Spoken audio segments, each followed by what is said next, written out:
my show, Marco's Wine Talk. Today we have Sherbrooke Cellars with Joe Opalka leading the way as far as informational and education on a lot of these wines we're going to showcase today.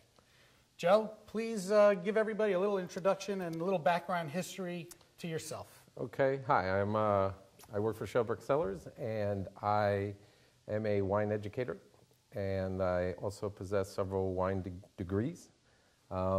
So today I'm going to be here to talk about the whole array of wines from the Veneto region, and we're going to start off with a Soave Classico. Beautiful. Now, Soave Classico, what's the main grape varietal in this wine? Well, people sometimes pronounce it as Garganega or Garganenga, and sometimes the one that we have right now is going to be all Garganega, and sometimes they put Trebbiano. And this one is 100% Garganega? 100% Garganega. Good, good. Now, what are the notes on Garganega to start off with? Well, it's a grape that is gives off a floral bouquet. A lot of notes of... like what fruit? Citrus notes, like grapefruit? Yeah, no, I would think more kiwi, a little bit more melon, Gotcha. more full-bodied than a lot of grapes. So, in comparison, let's say, to Pinot Grigio, how are we looking body-wise? A little bit more intense? Much more substantial. Yeah? Yes, now, more minerality to it? Yes, due to the... Elevation? Elevation is between 500 and 1,500 feet.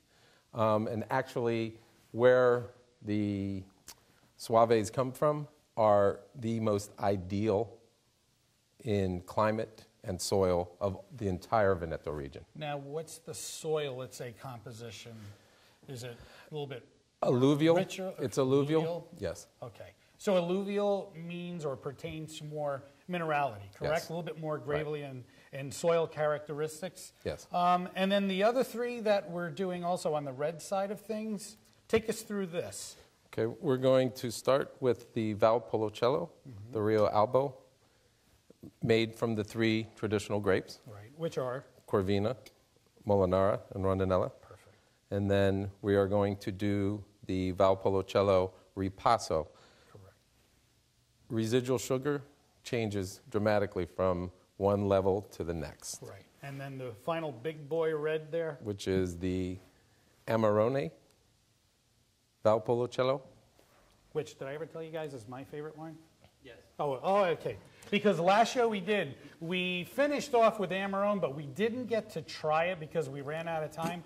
Mike kept pushing me and pushing all of you also just to get, the show going a little bit to wrap up the wines. We had way too many to actually showcase, but we kind of condensed it down to 4 wines today, and I think we're all going to benefit because we're actually going to have you folks partake in this and actually feed back to us tasting notes that basically you like or dislike. So we want you to actually feed us in and the audience out there about the wines that we're going to display today. Also, region, the Veneto. People ask me, where's the Veneto? Well, you have Veneto, and then it's the sub-region of Valpolicella, and then there are 5 regions within that area. A lot of people don't realize, but Veneto is the 3rd largest wine production in all of Italy. Apulia is number 1, and Sicily is number 2. Really? Yes. And what's basically the main varietal coming out of Sicily? Is Nero, it the whites that predominantly take the cake, or is it Nero d'Avola? Nero d'Avola. Nero d'Avola. And the largest grape used in quantity for production in Italy is Trebbiano. I brought Joe in for a reason.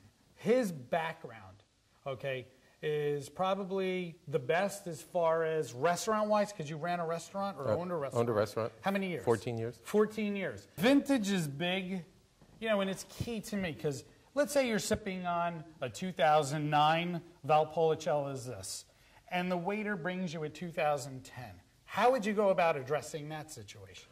Well, just without any wine knowledge, you'd have to think, what are the differences? And the first thing you should do is ask the sommelier or the wine director, comparison, most people would not know the difference between the '07 vintage and '08 in California for Napa, or '08 and '09 in Walla Walla in Washington. So it would almost be, your first thing is if you're looking at a wine and it's on your list and it says 2009 and he brings you 2010, then I would ask, what's the difference? Right. And hopefully he would know. Okay. So let's say the guest didn't like it. So basically, what happens at that point? I would send the wine back. And And just then review the I list would, and get something else? I would go over the wine. All right, so basically you walk into a restaurant, you look at the wine list as soon as you get there, and let's say you order a full-bodied cab. You order that cab, the waiter comes over to you, addresses the bottle to you, you look for vintage on the bottle. Matches up, this is the wine for me. You should decant it as soon as they get there.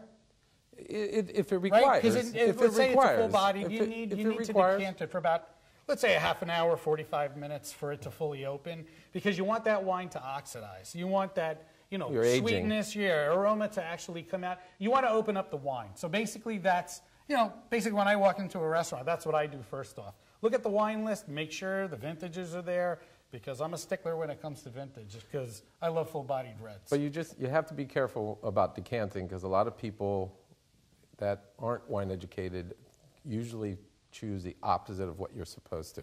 Okay. A lot of people think that old wine with years on it should be decanted. And the only way that should be decanted is if it throws a lot of sediment. Because don't forget, you already have a wine, say from the 60s, that's already old. It doesn't need to be matured anymore. By placing it in a decanter, It's maturing you're more. maturing at much faster And rate. you have to drink it and it within will that- dissipate within Right. minutes to where it'll turn from red to like iced tea color. Should we go ahead and start tasting some of these delicious wines? Oh, before we do, question. At a tasting such as this, what wine do you like to start off with first, the reds or the whites? Traditionally. I would say the white wine.